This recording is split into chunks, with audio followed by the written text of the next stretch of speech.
Welcome to STV. నా పేరు శ్రావ్య. Bulletin updates చూద్దాం. కూటమి పాలనలో అభివృద్ధి వేగం ఊపందుకుందని, కోట్లాది రూపాయలతో పథకాలు అమలు చేస్తున్నామని నెల్లూరు జిల్లా సర్వేపల్లి ఎమ్మెల్యే సోమిరెడ్డి చంద్రమోహన్ రెడ్డి చెప్పారు. పొదలకూరులో ఏర్పాటు చేసిన మీడియా సమావేశంలో చేనేత కార్మికులకు, దేవాలయాలకు విడుదల చేసిన ఆసరా అభివృద్ధి నిధుల వివరాలను ఎమ్మెల్యే తెలిపారు. ఇక్కడికి వచ్చేటప్పటికి లోకల్ గా ఈ చేనేత కుటుంబాలకి రాష్ట్ర వ్యాప్తంగా 200 యూనిట్లు ఉచితంగా ఇచ్చి 93,000 మంది చేనేత కుటుంబాలకి, చేనేత మగ్గాలకి, మరమగ్గాలకి 500 యూనిట్లు ఉచితం, 11,488 కుటుంబాలకి. ఇవన్నీ ఒక మంచి చేనేత కార్మికులకి, వాళ్ళందరికీ మంచి రిలీఫ్ వస్తుంది. అది కూడా సంతోషం అని చెప్పి తెలియజేస్తున్నాను. దేవాలయాలు కూడా మ్యాక్సిమం శాంక్షన్ అయిపోతుండే. ఇప్పుడు 9 దేవాలయాలు, 10 దేవాలయాలు 1,70,00,000 రూపాయలు, 1,70,00,000 రూపాయలు శాంక్షన్ అయిపోయాయి. ఎస్సీలు, ఎస్టీలు కొన్నిటికి 10 లక్షలు అంటే 5 సెంట్లు ఉంటే 10 లక్షలు, 9 సెంట్లు ఉంటే 15 లక్షలు, 20 సెంట్లు ఉంటే 20 లక్షలు, ఇట్లా 1,70,00,000 రూపాయలకి 10 దేవాలయాలు శాంక్షన్ చేశాం. ఇంకా కొన్ని ప్రపోజల్స్ పోయి ఉన్నాయి, అవి కూడా తొందరలో శాంక్షన్ చేయిస్తాం. ధూపదీప నైవేద్యం 11 మందికి పూజారులకి శాంక్షన్ అయింది. 15,000 నెలకు వాళ్ళకి వస్తుంది. కొరవై కూడా పంపించున్నాం. ఇటువంటి ప్రయత్నాలు అన్నీ చేసుకుంటూ పోతున్నాం. అల్టిమేట్గా గిరిజనుల విషయంలో మొన్న P4 మీటింగ్ జరిగింది. గిరిజనుల విషయంలో ప్రత్యేక శ్రద్ధ తీసుకుంటున్నాం. రేపు ఇక్కడ పొదలకూరులో కృష్ణపట్నం అదానీ పోర్ట్ హెచ్ఆర్ని తీసుకొస్తున్నాం. ఆ plant mega mineral water plant రిపేరబులా కాదా, రిపేర్ చేసే అవకాశం ఉంటే చేంజ్ చేసేస్తాం. ఏం చేయాలో చూస్తున్నాం. అట్లే ఆ స్పోర్ట్స్ స్టేడియం కూడా, పొదలకూరులో ఉండే స్టేడియం కూడా చూపించి వీలైనంత వరకు ఆ రిక్వైర్మెంట్ ఎంత ఎస్టిమేట్ వేస్తారో దాన్ని CSR ఫండ్ కింద చేసేదానికి ప్రయత్నం చేస్తున్నాం. ఇక అమరావతికి పరిశ్రమల రాక పోటెత్తిందని కూడా చంద్రమోహన్ రెడ్డి వివరించారు.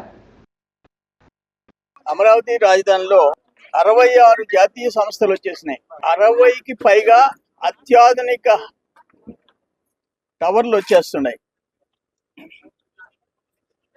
అదేవిధంగా క్వాంటమ్ వ్యాలీ జాతీయ క్వాంటమ్ మిషన్ చేపట్టిన దాంట్లో ఏపీలో క్వాంటమ్ వ్యాలీ ఏర్పాటు మొదలైపోయింది. ఆ క్వాంటమ్ వ్యాలీ హార్డ్వేర్ ఉత్పత్తి, ఏకే సిస్టమ్, ఇవన్నీ కూడా మొదలైపోతున్నాయి, ప్రారంభం అయిపోయినాయి ఎకో సిస్టమ్.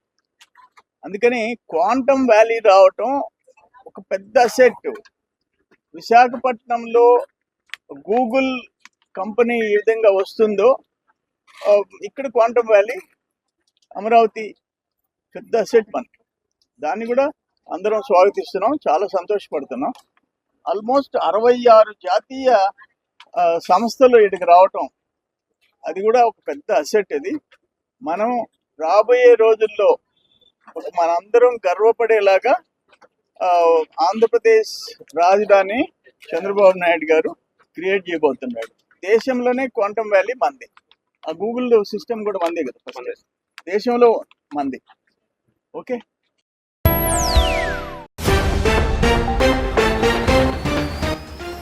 అకౌంట్లో 44 రూపాయలు, చేతిలో 40 రూపాయలతో ఎమ్మెల్యే అభ్యర్థిగా పోటీకి దిగిన యువతి ఇప్పుడు వార్తల్లో హల్చల్ చేస్తోంది.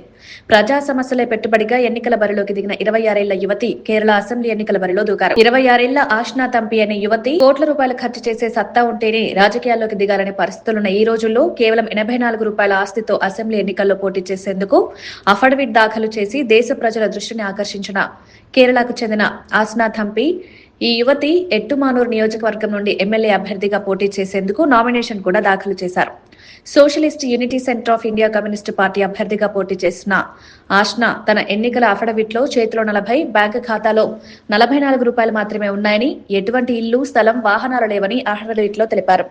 All India Democratic Students Organisation ద్వారా క్రియాశీలక రాజకీయాల్లోకి ప్రవేశించిన థంపి ఇప్పటి వరకు సామాన్యుల కొరకు అనేక పోరాటాలు చేసి ఆశా వర్కర్ల హక్కుల కోసం పోరాడుతూ తన తల వెంట్రుకలను కట్ చేసుకుని నిరసన తెలిపారు. ఇక స్థానికులు, పార్టీ కార్యకర్తలు ఇచ్చే చిన్నపాటి విరాళాలతోనే పోస్టర్లు, పాంప్లెట్లను ముద్రిస్తూ తను గెలిస్తే ఏం చేయబోతున్నానో ప్రజలకు తీసుకువెళ్తోంది. ప్రజాస్వామ్యంలో డబ్బు కంటే ప్రజల సమస్యలే ముఖ్యమని ఆష్నా థంపి విశ్వసిస్తోంది. హైదరాబాద్ లోని నాగోల్ డివిజన్ లో పెట్టుబడుల పేరిట 30 కోట్ల రూపాయలు మోసం చేసిన ముగ్గురిని పోలీసులు అరెస్ట్ చేశారు. అధిక వడ్డీ ఆశ చూపిస్తూ పెట్టుబడిదారులను వలలో వేసి కోట్ల రూపాయలు కాజేసిన బండ్లగూడ ఆనందనగర్ కు చెందిన కిచ్చ వీరభద్రరావు, అతని భార్య రాజలక్ష్మి, సహాయకుడు వెంకట దుర్గ ప్రసాద్ లను నాగోల్లో అరెస్ట్ చేశామని నాగోల్ సీఐ మహమ్మద్ మక్బూల్ తెలిపారు. ఈ పెట్టుబడుల పేరుతో డబ్బులు వసూలు చేసి మోసం చేసినటువంటి కిచ్చ వీరభద్రరావు అనే వ్యక్తిని ఈ రోజు అరెస్ట్ చేయడం జరిగింది. ఈ కిచ్చ వీరభద్రరావు అనే వ్యక్తి విఆర్ ట్రేడర్స్ అనే పేరుతో ఒక ట్రేడింగ్ కంపెనీని ఓపెన్ చేసి ఎవరైతే 10 లక్ష రూపాయలు పెట్టుబడి పెడతారో వాళ్ళకి ప్రతి నెల 10% వడ్డీ ఇంట్రెస్ట్ ఇస్తారని చెప్పి అందరినీ కూడా ఆకర్షించి దాదాపుగా 300 మంది నుంచి పెట్టుబడులు తీసుకొని వాళ్ళకి మొదలుగా ₹1,00,000 పెట్టిన వాళ్ళకి 10,000 రూపాయల డబ్బులు ఇచ్చుకుంటూ వాళ్ళకందరూ కూడా ఎరవేయడం జరుగుతుంది. అట్లా ఆకర్షించినటువంటి వ్యక్తులందరూ కూడా ఇతనికి డబ్బులు వేస్తారు. ఎవరైతే మొదలుగా పెట్టుబడి పెడతారో వాళ్ళకు ఇవ్వడం జరుగుతుంది, చివరికి వచ్చే వాళ్ళకు ఇవ్వలేడు. అట్లా ఈ మేనేజ్ చేయడంలో అతను ప్రాబ్లం అయిపోయి దాదాపుగా 30 కోట్లు వసూలు చేసి దాంట్లో 15 కోట్ల రూపాయలు తిరిగిస్తాడు. ఇంకా 15 వేల రూపాయలు బాధ్యతలకు ఇవ్వాల్సి ఉంది. ఇతను ఒక ఫిర్యాదు మేరకు కేసు రిజిస్టర్ చేసి ఈ కిచ్చ వీరభద్రరావుని, అతని భార్య రాజలక్ష్మిని, అతనితో పాటు పనిచేసినటువంటి ఈ స్కీమ్ ని ప్రమోట్ చేసి ఇన్ఫ్లుయెన్స్ చేసినటువంటి వెంకట దుర్గా ప్రసాద్ అనే వ్యక్తిని అరెస్ట్ చేయడం జరిగింది. ప్రజలకు తెలియజేసింది ఏంటంటే ఎవరు కూడా ఎక్కువ వడ్డీకి డబ్బులు ఇవ్వరు. కాబట్టి ఈ పెట్టుబడుల పేరుతో ప్రజలను ఆకర్షించి డబ్బులు ఎక్కువ వస్తాయని చెప్పేసి ఎవరైతే ఇన్ఫ్లుయెన్స్ చేస్తారో అట్లాంటి వాళ్ళ యొక్క ప్రజలకు గురి కావద్దని చెప్పేసి ఈ సందర్భంగా తెలియజేస్తుంది.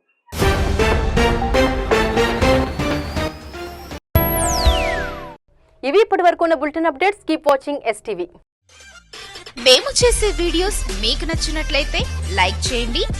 అలాగే మరిన్ని ఇంట్రెస్టింగ్ అప్డేట్స్ కోసం మా STV తెలుగు ఛానల్ ని సబ్స్క్రైబ్ చేసుకోండి.